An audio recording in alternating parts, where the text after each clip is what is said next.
welcome back to the Cover 3 podcast here on CBS Sports. That's Tom Fornelli, that's Danny Cannell, that's Bud Elliott. I'm Chip Patterson, coming to you live at youtube.com/cover3 and everywhere you get your podcasts on demand.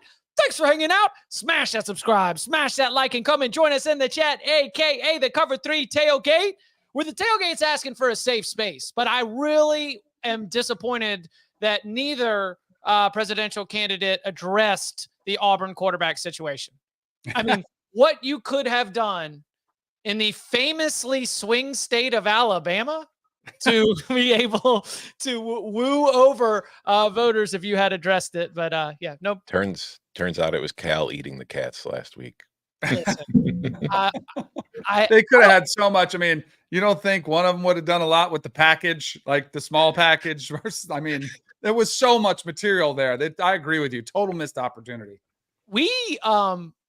I don't think we have said here on this podcast, like we haven't given the proper flowers to the internet portion of the Cal fan base, right? Strong. Because, yeah, we've been sharing the memes in the group chat. It's just, it turns out nerds are good on the internet. Who knew?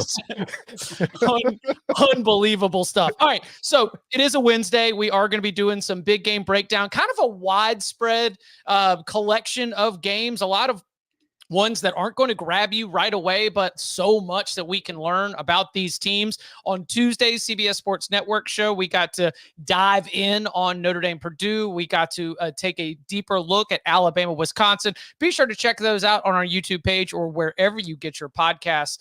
So let's start with just some quarterback talk across the board.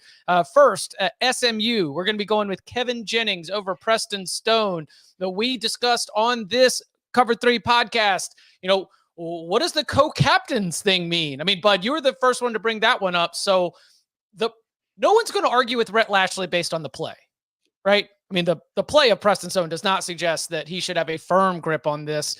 So what does the future look like for an SMU team that is off to a disappointing start following a near loss to Nevada? You smashed Houston Christian, and then you lost at home to BYU. Is there a path forward that sees the Mustangs be able to right this? I'm just bummed out we can't bet against Preston Stone anymore. Free money.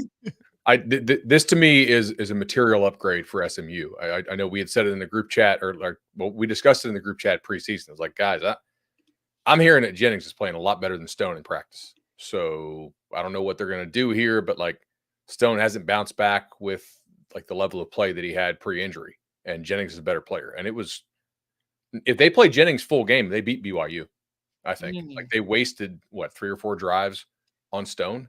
I just don't think Stone is a good player right now. And if you're Rhett Lashley, you got to try to make a bowl game. And that's not guaranteed with SMU's schedule, given how some of their positions have kind of underachieved. And you just can't keep rotating quarterbacks if one is clearly playing better than the other and also a better fit. The offensive line of SMU is having a lot of trouble protecting. They're not really running the football very well out of the 10-man run game, which is what you have when Stone's in there because he can't move. Jennings gives them some escapability and some on the run. So, I mean, it sucks for Preston Stone, right? Like he played awesome last year. When he got hurt, Jennings won the American Conference Championship over Tulane. Just right now, Jennings is clearly the better guy. I had said it on Twitter during the game. I was like, if SMU keeps screwing around and rotating quarterbacks, they're going to lose to BYU. And they did. Yeah, like if you look at the stats, Preston Stone's been the better passing quarterback of the two. And you could argue that the passing offense has been better, but not like by a significant margin. The difference is when Preston Stone is in there, like you were touching on, but they can't run the ball. Like they're having real problems doing it. His lack of mobility behind that offensive line is causing them problems. And while I'm not going to sit here and say Kevin Jennings is an elite thrower, he can improve at it. He has shown flashes and ability to do so, and his mobility just gives them an element that helps both in the passing game when they're not blocking, that he can take off, and in the run game, and that defenses have to respect his ability as a runner, which is helping open up some lanes for the backs. So I do think that it's not the kind of upgrade where I'm sitting here looking at SMU and it's like, all right, it's going to be worth 2 to 3 wins. I don't think it's anything like that. I just think that it gives them it gives them a little more in their arsenal, a little more weapons at their disposal. Does it remind you kind of I mean, the decision that Billy Napier has to make to potentially, I know we're going to get to that, but like you've got a quarterback who was really good last year statistically, like Tom just said. But right now, what you need, bump up in play, competition is better, your offensive line getting exposed somewhat, and you've got a more mobile quarterback with more natural ability. Like, I think it's pretty straightforward. I think the big difference is optically it looks rough because he did help him win 11 games and win a conference championship. But Bud was all over this. You could tell that even though he was hurt, they come back and it's like they're splitting reps and there's an open competition. I mean, that's not typical when you've got a quarterback that everyone's really rallying behind. The most important thing is the team knows. Like the team knows who's the better option. And that's why there probably won't be that big of a deal. Well, I will say this. I'm a little bit worried that neither one are great. And it kind of goes to that transition today. I don't think any of us, I mean, there were a lot of people that said SMU could be that darling. And we were all like, slow it down a little bit. I think this could be more of a, all right, this is a transitional year for SMU, figuring things out, figuring out their roster. A couple years, they'll be able to compete for the, the ACC, but not this year. I also don't know that Stone is better at passing this year if you account for the sacks. Like I bet you on a per drop back basis, if you kind of control for opponent, that Jennings, I mean, Stone takes a lot of bad sacks. And now granted, the offensive line is allowing a lot. The Lagway conversation is interesting. I mean, Sanford's bad. They didn't he played and had crazy good numbers. One of them was on like a really long screen. He made some awesome throws. I also would have real concerns with starting him this weekend because I think Mike Elko, I mean, do you think he's ready to process a Mike Elko defense? Like that is a hard defense to throw against. They don't allow a lot of stuff. They don't allow a lot of explosives. I mean, even like at Duke, I mean, who bombed him at Duke? It was almost nobody, right? Like I would rather have the experience of Mertz this weekend if I'm Billy. Like, and I'm trying to save my job. It's interesting. In the morning, Dusty and I have had this conversation. Dusty agrees with you, Bud. So we've heard Billy Napier say their plan is to play both, right? Yep. Yes. See, I think the easy way to approach this is you go out there with Lagway because sure, he may not be able to process, but behind that offensive line, nobody might have, like, if it's the same way it was against the Gators, no one's going to have time to process. So you go with the guy who can run around, escape trouble, and just make some plays, just be a playmaker, which isn't a great strategy going in. I think we can all agree. But if you go with Lagway, and let's say you do build a system where he's got some easier throws, you max protect, you try to give him some stuff that's a little bit simpler to read, and it works, I do think he gives you the best chance to win that way. If he struggles, you can bench him easily and just go to Mertz and just say, oh, that was part of the plan. Like, yeah, DJ struggled. We were going to play them both anyway, so you don't really hurt Lagway's confidence, and then you can go back to him again. I don't know. It is a tricky dynamic that probably determines Napier's fate, which already feels sealed. But if he handles this the right way and plays his cards right, maybe it does play him way. Because I don't think it's that crazy to think they could win. I mean, we're probably going to know on Billy by Sunday, October 19th. I was going to say Sunday. They probably need to be 5-2. Let's do the is he cooked on Saturday night show just based off the result of the third game of the season? But I mean, I don't know. So A&M is a 4-point game, right? Because A&M's offense looks like it might be trash. The race here is what, to 21? If you throw one up and it's just like an easy score for A&M, like that might be your loss right there.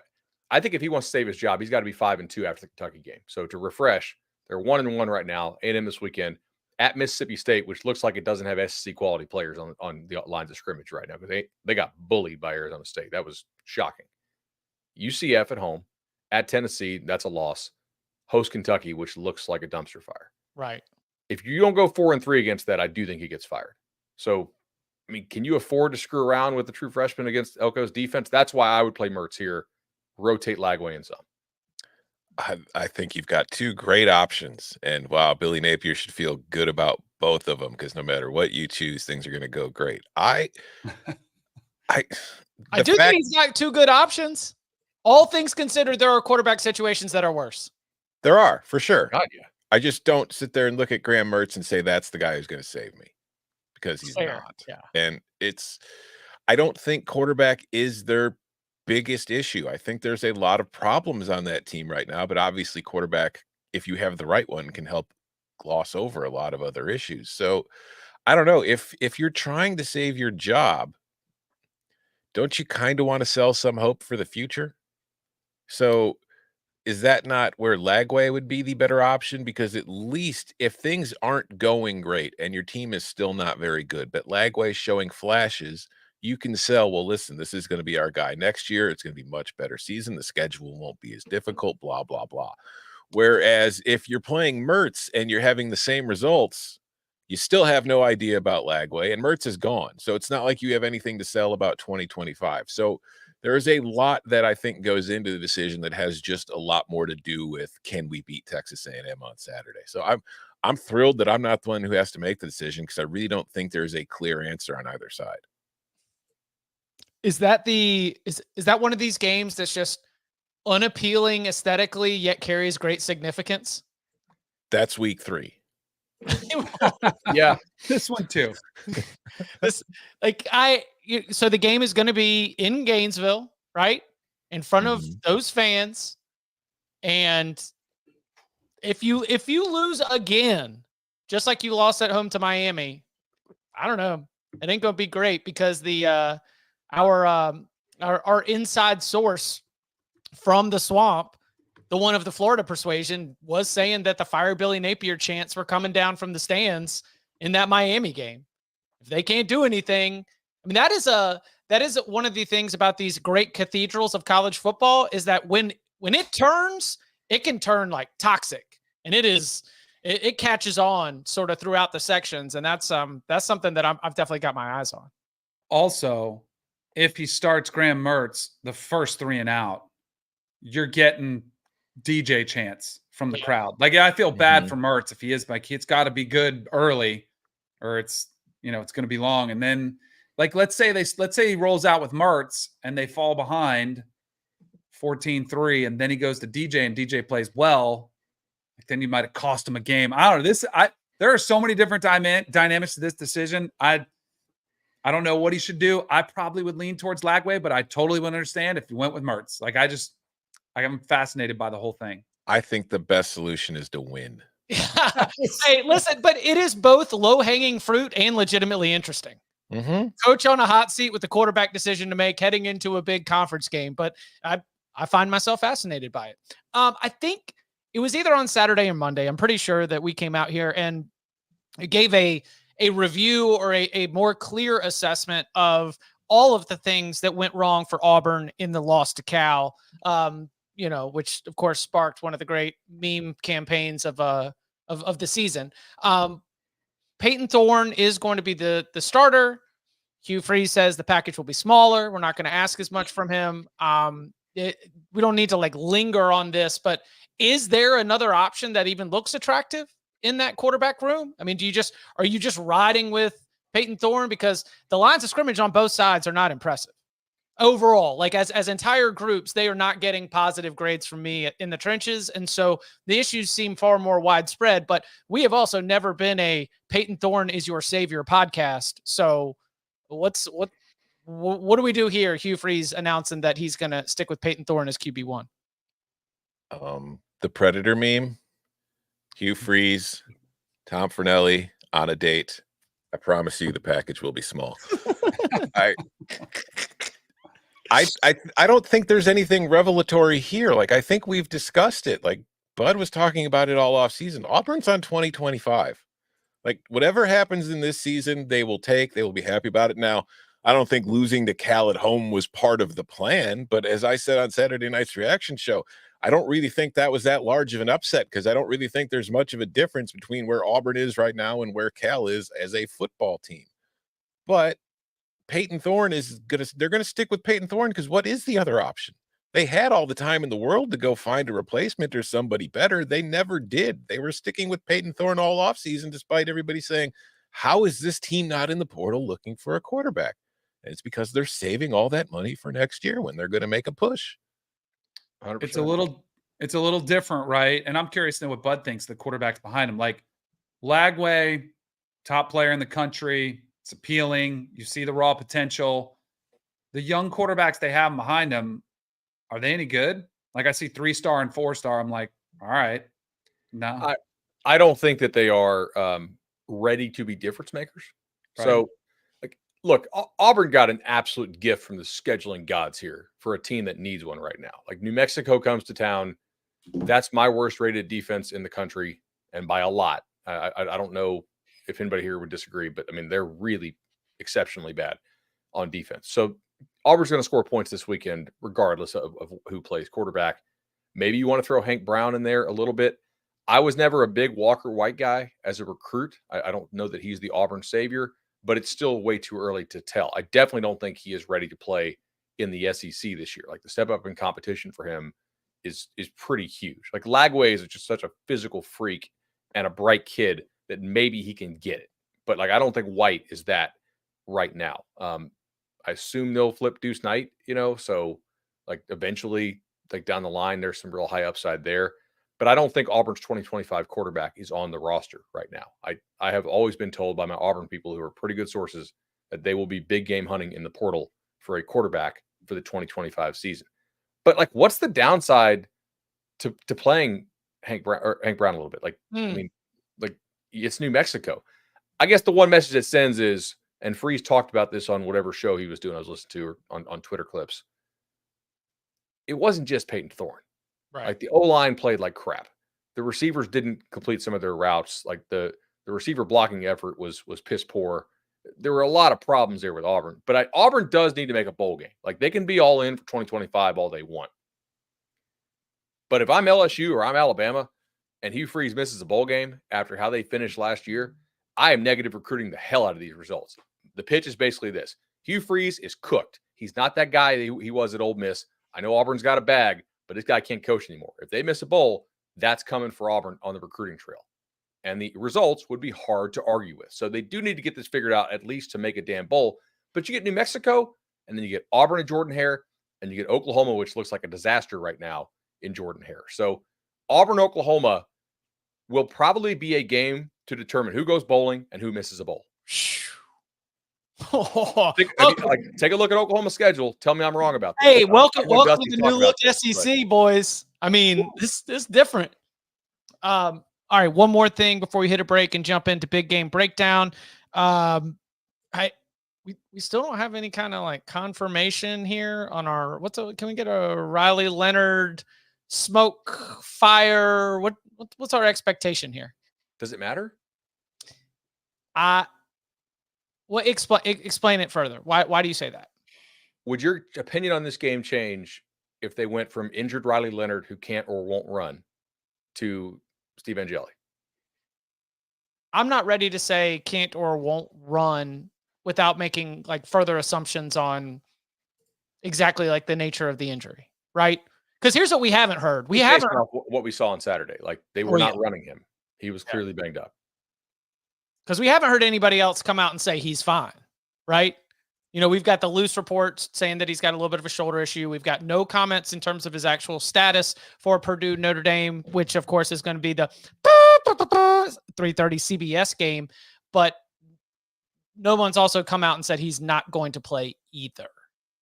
Is it the posterior labrum?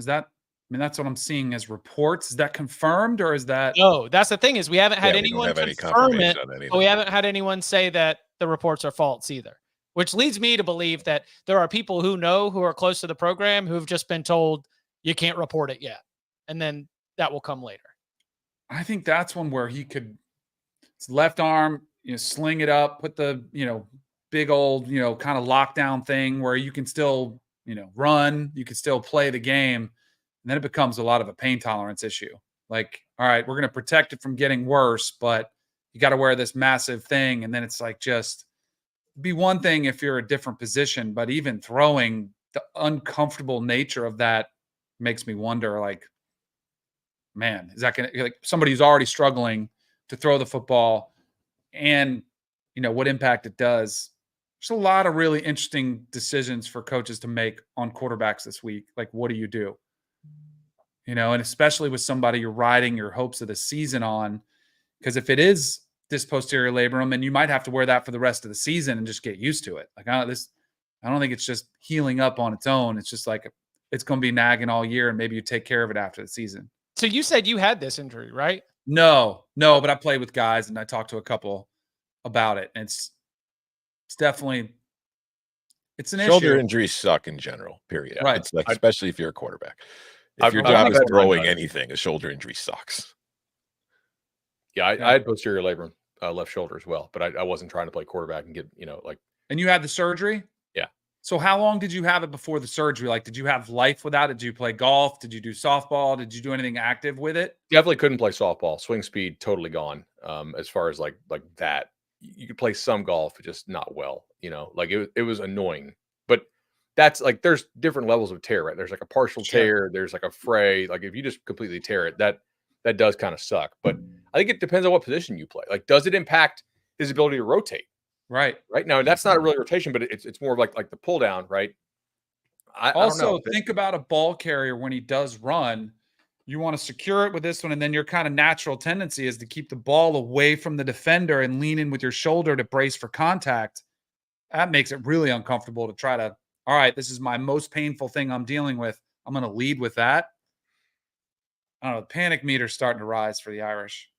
I did mention on the show yesterday, though, that matchup-wise, I do wonder if this would, if you have any questions about Leonard, this might be a good game for Angeli to start anyway, simply because if you're that confident in what you have at receiver, can Riley Leonard take as much advantage of that against a Purdue secondary that I think, again, they play a whole lot of man coverage, and I don't think they have incredible defensive backs there for the most part, and it's something I think you can take advantage of with the right passing attack. So if you have any questions about Leonard, you might just be better off starting Angeli anyway.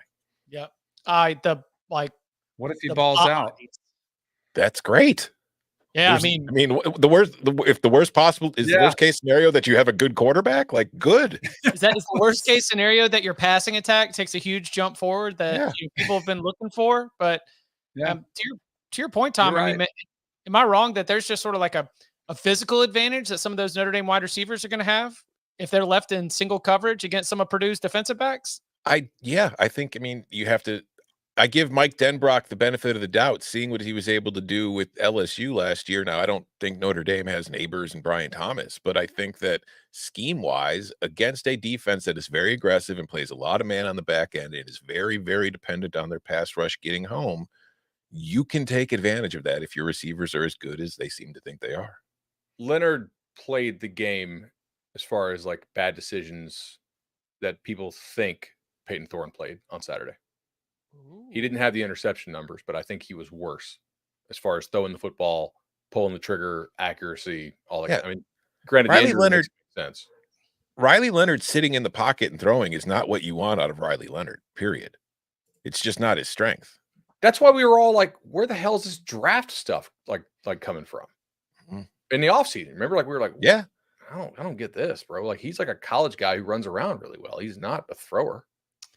And Tom, I think Michael would prefer if you called it the all caps Mike Denbrock. Yeah, offense. Michael's still not back today. Don't worry about him. Wasn't he back Monday? No, he was not here on Monday. No. Ryan came back though, so at least one of the Notre Dame fans returned.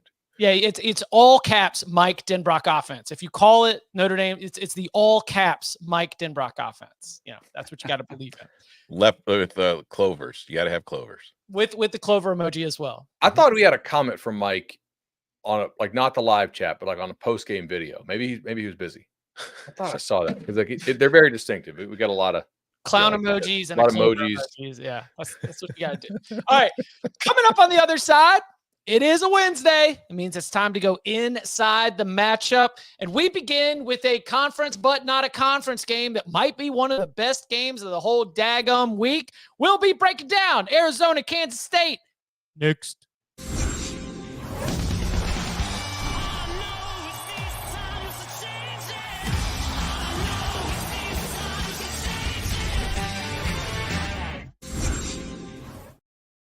Back here on the Cover 3 podcast, Wednesdays Now, listen, we got locks for you on Thursdays, picks against the spread, totals, first quarters, all that. But we need to take you inside the matchup. That's when we do it with Big Game Breakdown.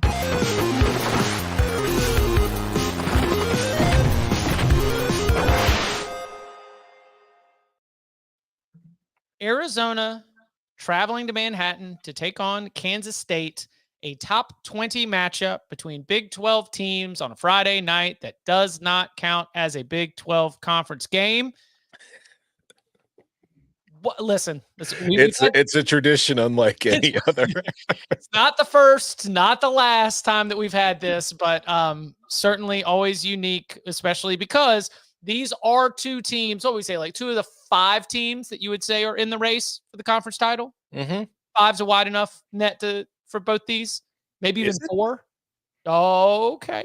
Depends on Cam Rising's health. I'm assuming Cam Rising is going to be fine, but maybe I shouldn't assume nothing. Not for this weekend. All right, so here's something that's interesting. Game number 1 against Broncos Big Bad Boys, against a defense that Bud has told you he has rated as one of the worst in the country. Teteroa McMillan sets like a billion records. I mean, 300 yards, 14 catches, 4 touchdowns. I mean, it is bananas. And then totally kept in check against FCS Northern Arizona. Now, a couple things happened. Our starting center missed the game because of an injury for Arizona. The team captain, kind of an important guy. Offensive line didn't have a great game. Offense in general kind of struggled. So as they now turn their attention to Kansas State, which, you could argue maybe should have lost to Tulane. I don't know. Listen, Little pick play call goes the other way, potentially, which you did see John Sumrall bring up after in the post-game presser. He said, man, he even pointed out Big 12 officials. Yeah. That was pretty bad. I did like pick plays with a passion. So you can make a case either way. Yeah, I don't think either one of these teams covered themselves in glory in week 2. So short week to get everything fixed.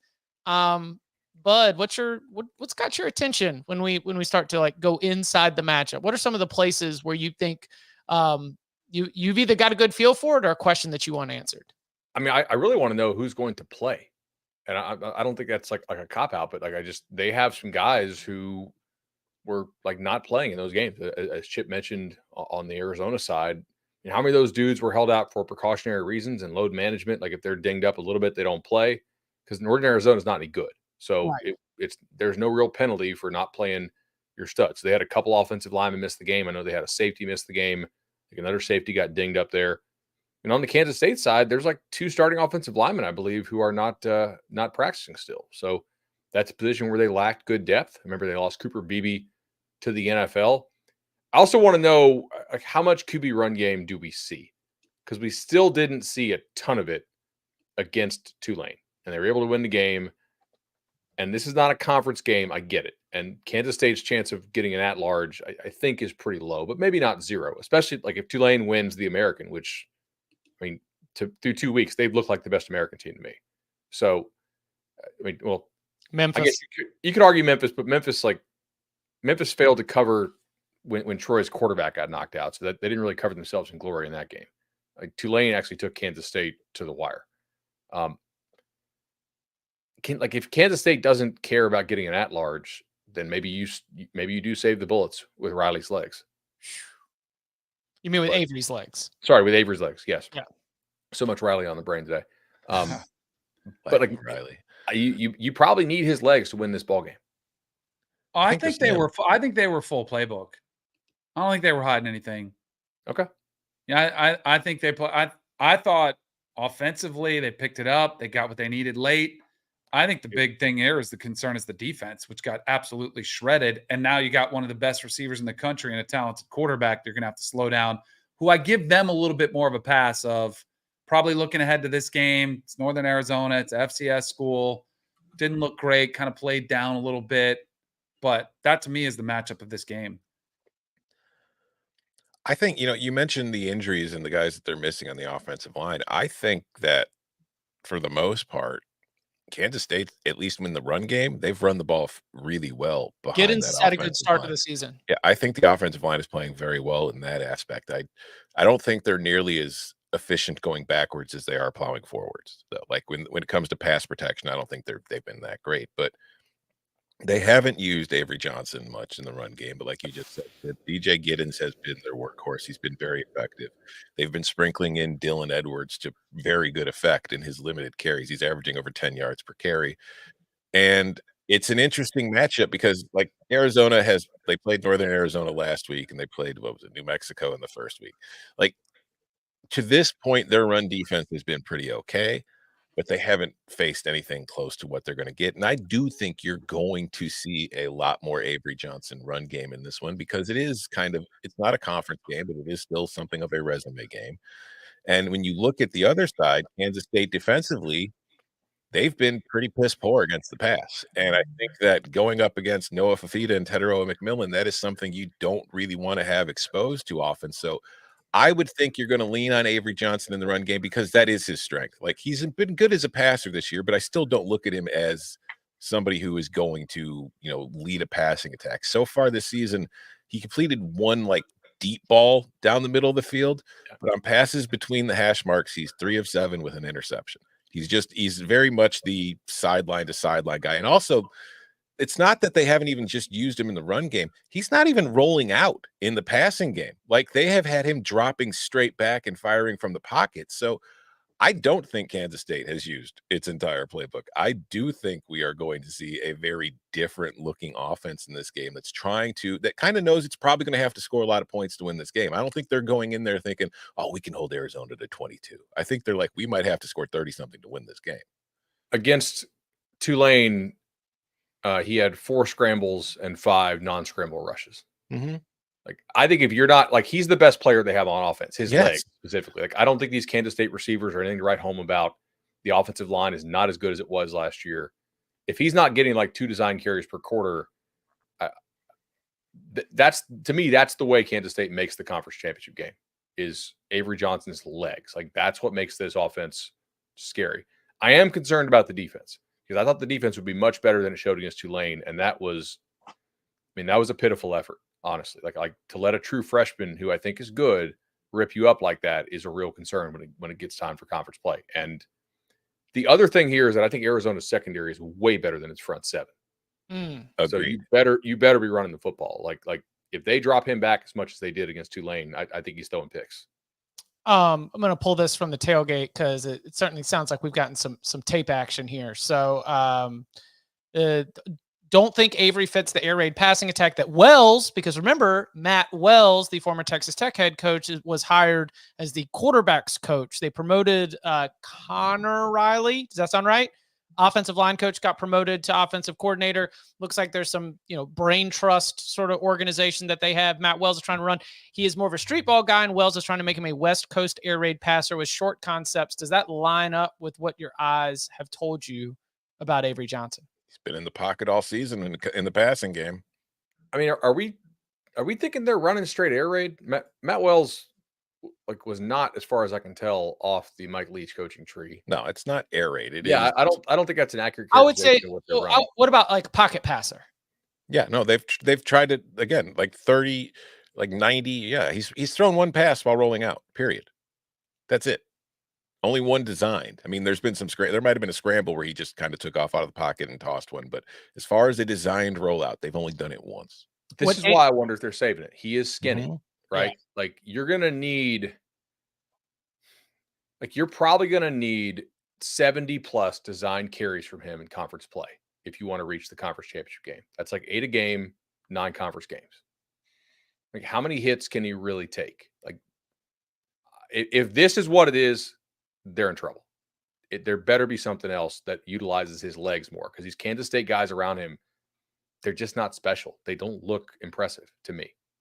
One thing that Danny mentioned that is definitely on my notepad here is that you had Darian Mensah, running around, waiting to make plays happen, and then being able to find Tulane wide receivers, getting behind this Kansas State pass defense.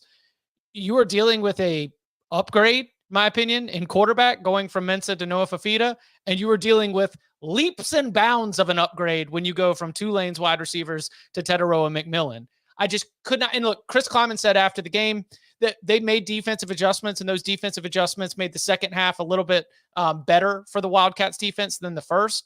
But I can't help but think that if that was a spot where you were able to be picked apart, that you are going to see this Arizona offense try to find pieces that they can then implement, and that the idea that Tetaroa McMillan's going to be kept in check again. I don't know if he's going to have 304 yards, but I absolutely believe that that is an opportunity where our old did you guys know they were high school teammates? I mean, I don't know if you've ever heard that before. If they make a run, this is going to be the new, like, was it Tebow and who was the guy he threw to? Riley Cooper, and then there was it was Colt McCoy and Shipley is the one that I've always got. Yeah, but that is also the one. Braylon Allen's only 17 years old. Is he really? Yeah, that's true. Even now with the Jets, he should be at prom right now. But when things break down, if Kansas State's pass defense has that as something that is a little bit of a weakness, I think that Noah Fafita, with his creativity and his big playmaking ability, that's something that could be a problem, and something that I think the Wildcats need to be concerned about for sure. Anything else here you got your eyes on? I would appreciate it if Tet and Noah combined for 300 yards again. My fantasy team could really use it. The Krosky Merritt, the back for Arizona. Yeah. I think is like a real NFL dude. And he's got the eligibility thing going on right now, I was reading. Yep. So, like, that's a fairly big deal. To your guys' point about Avery Johnson, how much they use him, and this is probably the game you find out for, like, what are they going to do all season? Because I like Matt Wells a lot. I think he's a really good coach. I think he's really good with quarterbacks. But I do wonder if he is trying to maybe do something a little bit more traditional. But I think it could be similar to if you guys are right, it could be like the Ravens. Did you guys watch the opener against the Chiefs? Mm-hmm. Like, they are not going to run Lamar Jackson like that all year long. That was clearly a game they viewed as, we're going to empty the tank. We're going to put Lamar at risk so we can win this game. Came up short, and they even brought in Derrick Henry, like, it's supposed to be able to run the ball. So they can run the ball. I think it's to be a very much like, what is this Kansas State team going to be this year? We'll find out. I also think the Chiefs confused the ever-living crap out of Lamar.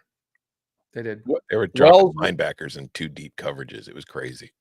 Wells was at Utah State, 16 to 19? Yeah, Jordan Love earlier. And he had Chucky Keaton, wasn't he? Chucky Keaton? The legend Chucky Keaton. I love. Did you guys get his Jordan Love promotional repair? I don't think he did have Jordan Love, did he? Was that his last guy? Has he been out that long? I'm pretty sure he had Jordan. He didn't have Jordan. I think he might have recruited Jordan Love, but he did, like, Love's first year he played was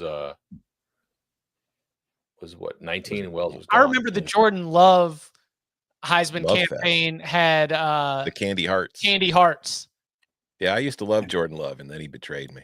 Chucky Keaton had a Heisman campaign. Do you guys remember that? Yes. Like, man, if you want to be a Heisman or a Heisman campaign guy, you go to Utah State. That's right. 16 and 17, the second leading rusher on the team for Utah State was a quarterback. So, like, there is some history of Matt Wells running the QB. I'm trying to think who he had in Texas Tech. I think it's coming. You're going to see Avery running a lot more. I'm excited. Friday night. Either it's coming or losses are coming. One of the two. Take your pick. I mean, he didn't do it a lot in Tulane, but you go into that week with the game plan if we're not going to have to run him. So if you haven't been working on it in practice, it's not like you're going to completely flip everything in the middle of the game and say, all right, we're going to start doing this. My suspicion is, after seeing how things went last week, they're looking at this game and they're like, all right, we can't afford to keep this crap holstered anymore. We got to go. Yeah, I don't know if coaches are doing the at-large playoff math. I think that coaches are looking at the quality of the opponent, and that Arizona is probably one of the tougher games on Kansas State's schedule. Mm-hmm. Okay. We got a consulting business then, if they're not. Oh, that we should be telling them about. If you're a coach out there and you're not factoring in, like, the playoff picture to your load management strategy. Listen, I don't care about the college football playoff invitation. I love it. All that matters. I love we're talking load management in September while also arguing that we've made games more meaningful. We've just got to figure out which games don't count. Exactly. Yeah. Right. I mean, like, take Texas. they have that win in pocket now with Michigan. How long do you need to keep starters in against UTSA? Now, granted, UTSA last year was an absolute laydown. That whenever the last time that UTSA played in Texas, Traylor pulled the quarterback. Right. And it was very obvious, like, we can't protect him. We got a conference to go win. So UTSA, before the 12-team playoff, was load managing in that game, right? Because they didn't want to get him hit. They know they can't win it. They're just there to take a check and not get too many of their guys hurt and then go try to win the conference, which, you know, they made some. Which they failed to do, because that's what that attitude gets you. You be out here talking load management and playoff resume. No, you go out and you defeat your opponent. You make their ass quit. Let's go. Every Saturday. Run it up, Texas. That's the new motto of the playoff. Wins matter, losses don't. I mean, FSU ran Jordan Travis in a nothing burger game. Kind of, you know, changed a lot of things. You ain't lying about that. The lesson I'm taking is don't schedule nothing burger games. What the hell are we doing here? All right. At 12 noon, get your 2001 Space Odyssey soundtrack going. Oh, buddy, it's going to be rocking. One of the most passionate fan bases in college football. Maybe they sent some blood in the water. You know, you go up to the big checkout line, you just stuff Kentucky in a locker. Now you've got LSU coming to town. Odds makers are saying this is only a touchdown game. Beamer ball? Can you pull some magic? So, Danny, as you're looking at this matchup, are you just going to be so angry? Or you think that how you think this one plays out? I cannot wait. Strength on strength. We're about to find out if Dylan Stewart and Kennard, all that they're cracked out. Like, they looked awesome. And they were after Brock Vandegrift all afternoon, like they had their way. But one of the things we talked a lot about LSU all offseason and why we trusted Garrett Nussmeier to be all that he was cracked up to be was because this is one of the best offensive lines in the country. That's the matchup to me. You know, on the road, that place is going to be rocking. You mentioned to get that thing cranked up, get the Gamecocks just absolutely in a frenzy. Can you hear anything off those edges? Can you protect Garrett Nussmeier? That to me is the matchup of the game. You know, and of course, there's a lot. Like, what are they going to do with Lacey? How do they defend him? You know, can LSU run the football still? That to me is the matchup I cannot wait to see. I don't think this LSU run game is very good. I think they're really good in pass protection and need to lean into that and stop trying to be something that they aren't. You know, get Bud's #1 overall ticket for Garrett Nussmeier to hit, man. Let him cook. Get those stats up, baby. To me, the question's on the other side, right? Like, I do think there's a pretty big coaching mismatch here between Kelly and Beamer. Can they scheme something open on offense enough for Sellers to hit? I mean, Kentucky was an absolute. I'm trying to figure out a word I can say here on the pod. It's not going to get me suspended. Poop show. Yep. Okay, that'll work. Like, that was a joke. And if you look at it, most of Beamer's SEC wins, and I've gone back and looked, were against teams that were just absolute dumpster fire, like real bad situations. So 23 Mississippi State, obviously, like we first guessed that. Like, that was unfortunate situation for Mississippi State because they had to they had to make the internal hire after Mike Leach's tragic passing. But like, that was a bad hire, and we knew it at the time. And like, their personnel wasn't going to work what they wanted to run. You know, last year, Kentucky was having a pretty rough year with the quarterback. 22 Kentucky was against a backup, 3 times against Vandy. Jimbo in 22, we all know what a dumpster fire that situation was. 22 against Tennessee with Hendon Hooker hurt. 21 against Florida. Are we allowed to cough at that 22 against Tennessee? Yeah, I mean, certainly there are some people who think that there was something going on there, but I'm not one of them necessarily. Okay. 21 against Florida, which I think was with the interim after Mullen got fired, but I could be wrong there. But certainly that was the year Mullen got fired and was well on his way. 21 Harsin, which I think was either the interim by then or just, you know, Harsin. This would be the first SEC win for Shane Beamer if he pulls it off against a decent coach whose team is not like some weird quarterback injury or crazy dumpster fire going on. So we'll see if they can pull this off. The offense so far has been like non-playable in SEC play. But the defense has been really good. How many points do they need to score? Like, I don't think 17 gets it done. You probably need to score like 21, 24 and have an all-world defensive effort from the Gamecocks. Trivia time. Garrett Nussmeier has thrown 8 touchdown passes this season, which is tied for the most in the nation. Do we know who he's tied with? Bah, too late. Kyle McCord. Let's go! Ohio State ran out of town, and now he's in a better offense. This is a really interesting matchup to me because it's like the object that can't move versus the thing that can't stop anything from moving. If you look at it, South Carolina's passing attack, all right, they are ranked 112th by EPA per snap, and they are going against the defense that is ranked 126th. Something's got to give, ladies and gentlemen. Somebody will be able to throw the ball. Lenore Sellers has a 48.3 completion rate, is averaging 4.6 yards per attempt and 3.7 yards per dropback. And he also has a whoopsie-daisy rate of 4.2%.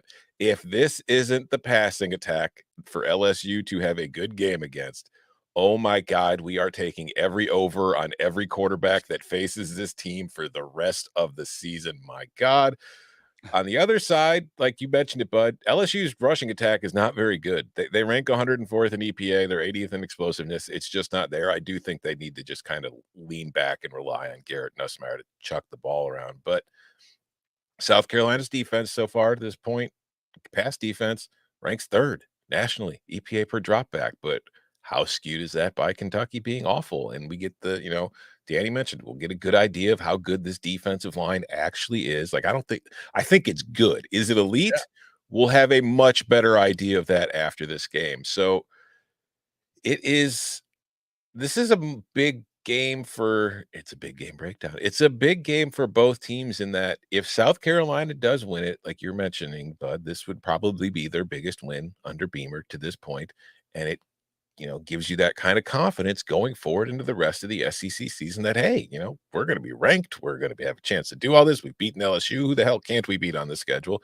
And if you're LSU and you lose this game, oh my God, like this is a must win for LSU. And it would be great to win for South Carolina. So it would be interesting to see how that plays out. It probably guarantees is strong. It drastically increases their chances of making a bowl if you get this. Yes. We had Kentucky as a toss-up and LSU as a loss. When you were, well, I don't want to speak for everybody, but I mean, you've all of a sudden given yourself a 1.5 boost. Yeah, whatever a projected, whatever a projected win total was. And look, there are monsters later on, but not a whole bunch of them. So there's a solo first. I was just pulling it up for the schedule, but solo first place in the SEC, South Carolina Gamecocks. Hang a banner. And yeah, for LSU, that would be a very, very. They don't play the top 3 teams in the SEC, for my money at least. So that's huge. They play Ole Miss and Alabama.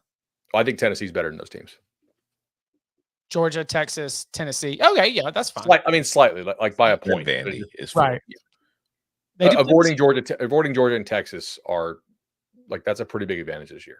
Yes. I would 100%. And I will say, South Carolina's fans are freaking awesome, and they will ball out in this game. LSU is going to have to be sharp to go out and win or cover. And that's why. But what about LSU suggests sharp, dialed in on the details? Disciplined. None of this has been present at all. Yeah.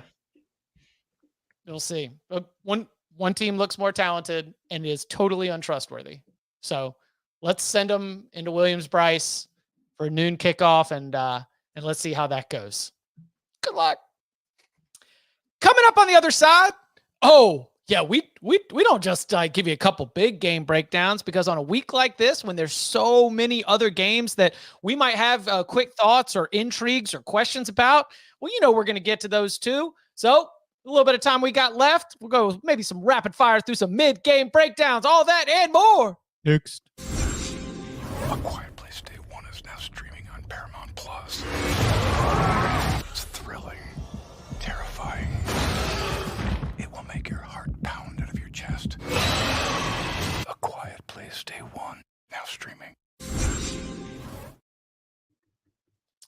back here on the Cover 3 podcast. Lots of other games that we could sort of pick at. We'll go a little bit dealer's choice, but I'm dealing here, and so I got to ask the Knoll boys. I mean, could we just start off with something? No. It's like Florida State is down, right? They're down on their luck right now. We don't need, and we're like a humble fan base, you know, like we don't need like people just throwing it, rubbing our face in it. But the other day at practice, they were doing a drill and it was the quarterbacks. And then in the background, you saw like a water gun and there was a guy chasing after somebody. And everybody's like, oh, like, look at this joke in Tallahassee. And this is how the season's going, where they're having water gun fights at practice. It was a drill that they were having the punt returner look up in the air, return the punt, and the coach was trying to distract him with water. There is rain in the forecast for Friday, so maybe they're being a little ultra cautious. Make sure there's not rain. It's one of the toughest things to do. So just lay off the Seminoles, all right? How did do that this make drill you feel, Danny? They do it with different stuff too. Like they'll do it like an air horn. Like basically, it's trying to it's a great drill, right? Yeah, it's a concentration drill for a punt returner. Yes, that's fine. All right. Well, Bud, where do you want to go? That being said, there was also a drill last week of just running some normal drills, like warm-up routes, and the QBs were throwing to the backs out of the backfield, and it was like airmailed, bouncing the dirt. Running back had to stop, so it wasn't exactly a confidence booster that everyone had. I mean, this is a must-win game. That's all there is to it. Yeah, I mean, this is the whole season feels like it's on the line right now. I'm going to say the same thing I said in some of these other games. This is where you have to impose your will physically on the lines of scrimmage. This cannot be a game where Memphis schemes up some stuff and you got backs running down the wheel route wide open multiple times. It can't be one where you're running misdirection and the whole defense goes one way and there's a gaping hole for a running back to run through on a counter run. Whatever it is, the defensive line needs to set the tone, and so does the offensive line. They need to do what we thought they were going to do to start the season. They need to run the football. They need to give DJ some support, build his confidence early, which they did do against Boston College. They started off with a couple passes, both completed, dropped a third down pass. They've got to make catches for him. All of it needs to come together. You cannot have a game where it's close at halftime and the fans are saying, we want Brock. You have to take advantage of this game. I think they should play Brock Glenn. Yeah. Because it's a non-conference game, right? And like if your messaging to the team is, hey, you are still alive for the conference, which I'm sure the internal messaging is, even if the odds say not really, guys, then your at-large possibility is gone, right? And this is the same thing like it would have been back in the day if you were like having like an at-large bid for a BCS game, you know? So your only real path now is to go there via the conference. I think you should play Brock Glenn and see what you have. The problem is, like, I don't get a bunch of heat if FSU loses. And if they start 0-3 because Brock didn't play well, then can you actually go back to DJ? Right. Alabama he's toast. Like, I think that is it. Well, I think this, you said it after. I mean, I think on Colorado, but I feel like the book is out on DJ. I think it's why Dabo stuck with him so long was we need to make sure his confidence is up. We can't hurt his confidence. And he always raved about how he played.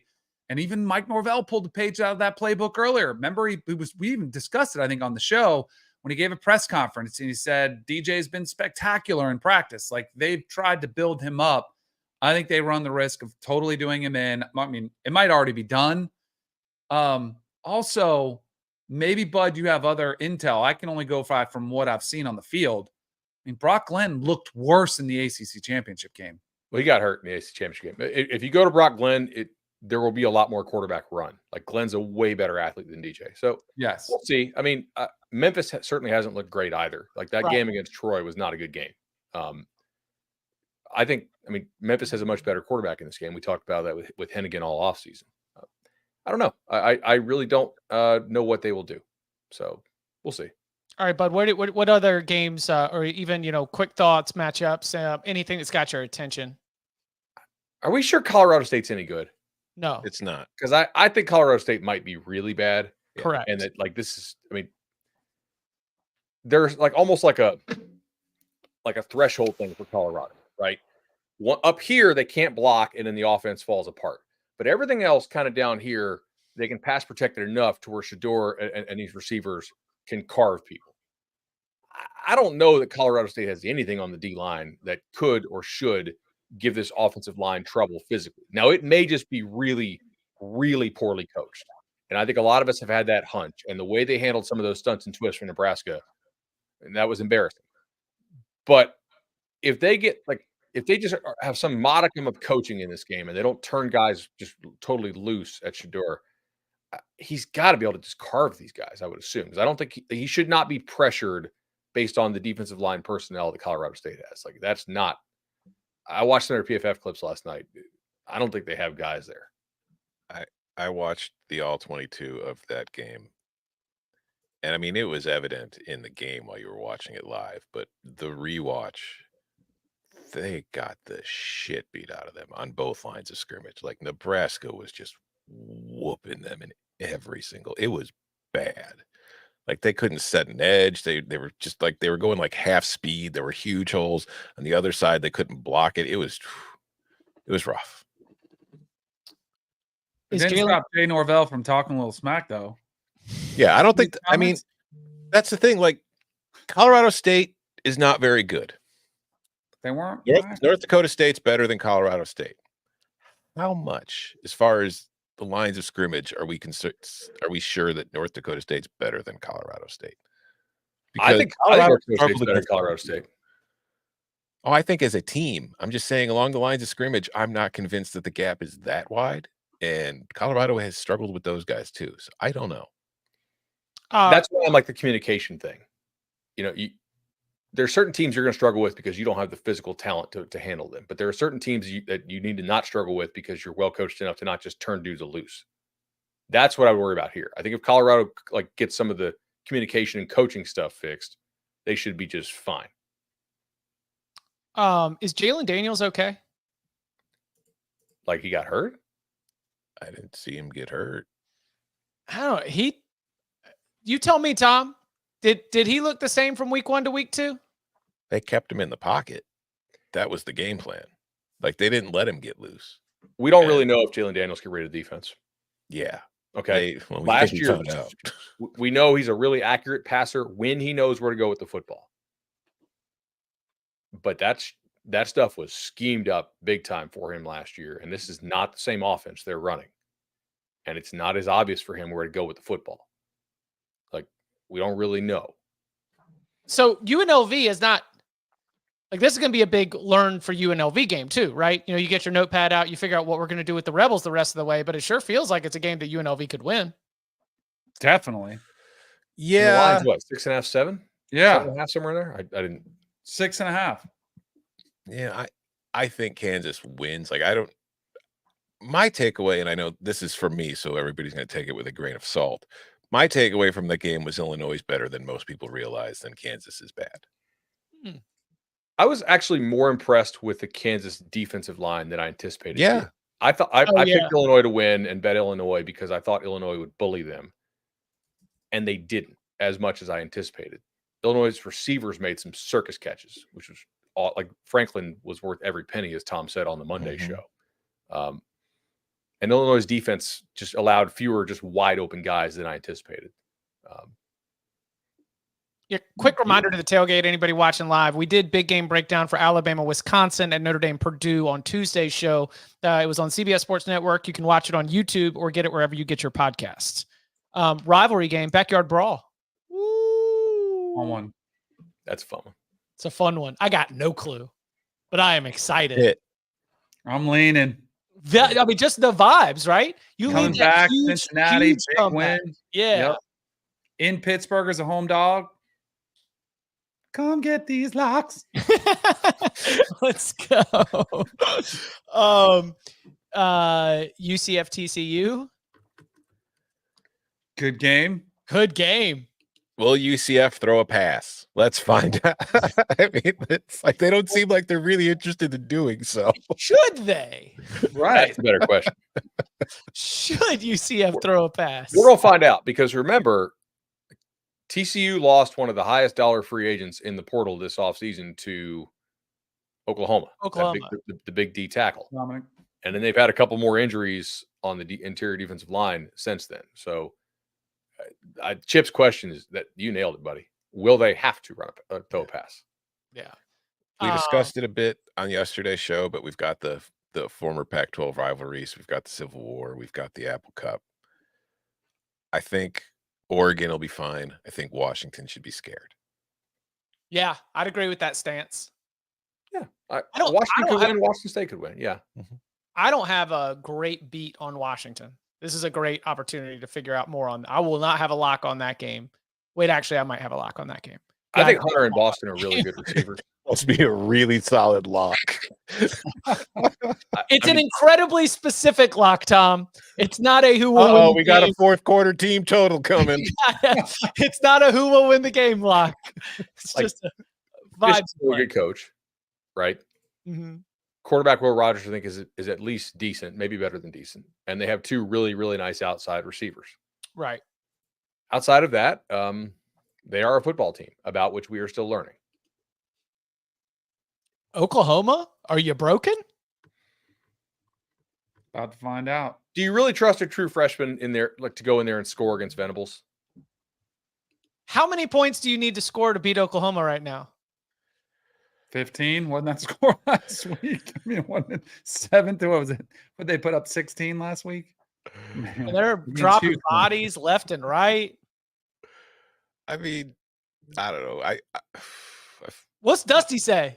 I think Oklahoma will be better prepared simply because they saw what Tulane did to Kansas State. So I think that coaching staff has been able to hammer that home all week. This team can beat you. So they might not be caught as off guard. He's doing the game. Has he offered any? I mean, he's there's a what was it before? Like, is it go bowling? I think he was very bullish on Oklahoma, like getting 8 wins easy.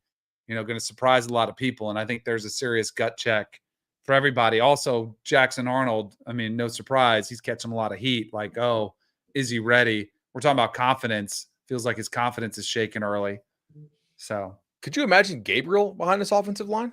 Oh my gosh, he would look worse than Arnold does, in my opinion. How dare you? Quinn Ewers got to the playoff last year. It only takes 2 years to get over the curse. What about the one game between ranked teams? Oh, Boston College, Missouri. Yeah. Will Mizzou allow a point? Heard all about Missouri not allowing points. We don't hear a lot about who they've played, but we've heard a lot about Missouri not allowing a point. I love how Buffalo played them.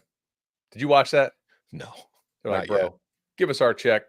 Running clock. Let's go. We're going to play our receiver, our corners like 15 yards off. Just wasn't it 10-minute clock running quarters in both runs second half? That I didn't notice because I didn't watch it live. I was watching the clips. But Alpha Nerd is on that Bud plan. They have been load managing the crap out of their first 2 games. And Michigan did it last year in the 14 playoff era. Yeah. Right? Like that's it. It's something I think it is smarter to do in the 12-team playoff era, but we already had teams doing this before. I have no problem with doing it because you're trying to win conference games. It's the whole idea of I worry about my at-large percentages that drives me insane. Just win every damn game should be the only goal you have. Well, if you're a one-bid league, then I mean, like you have to treat it a little differently than like the Big 12 is probably shaping up to be a one-bid league absent some sort of conference championship upset.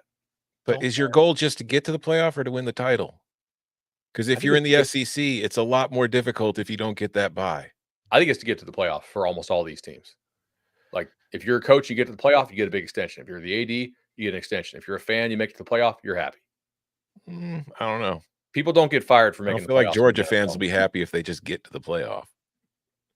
I mean, that's a pretty small like subset. Great point. I don't think Ohio State fans will be happy if they just get to the playoff. I don't think Texas fans will be happy if they just get to the playoff. I think a lot of teams want to win national titles. That's what it's supposed to be about. That's what I've been told is the most important thing in the sport for the last few years. I think that's a lot of fans of our show. I don't think anybody's canceling the season tickets because you lost first round in the playoff, right? Like everybody who works in the sport doesn't operate that way.